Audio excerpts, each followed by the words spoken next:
Is IVF less successful if a woman has endometriosis? This is an important question. Some doctors have recommended treatment of endometriosis before IVF with surgery or months of powerful medications to suppress your hormones.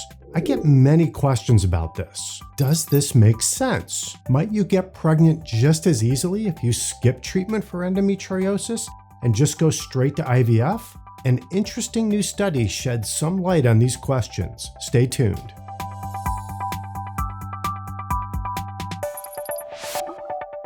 What is endometriosis? Simply put, endometriosis is when the tissue which normally grows inside of your uterus instead grows outside of the uterus. It can grow on the ovaries, your bladder or bowel, or even in the inside walls of your abdomen. In addition to infertility, endometriosis can cause pelvic pain. What is the impact of endometriosis on IVF?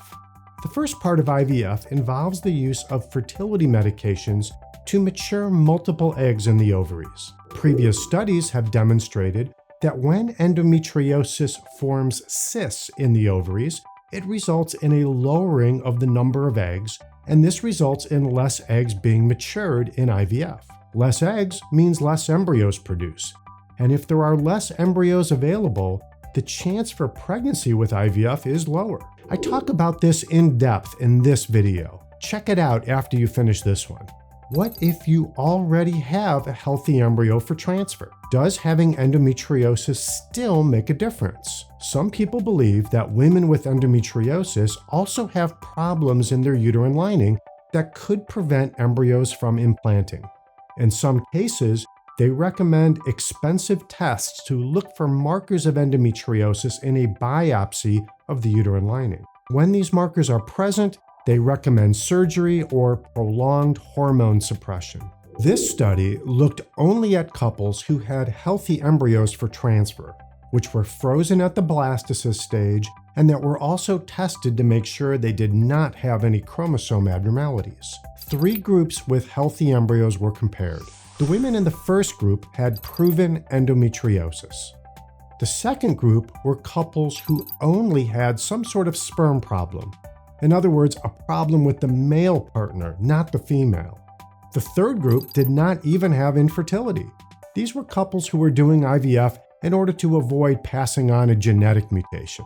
By using only normal, healthy embryos, the researchers were able to eliminate many variables which could affect success rates and focus more specifically on the impact of endometriosis.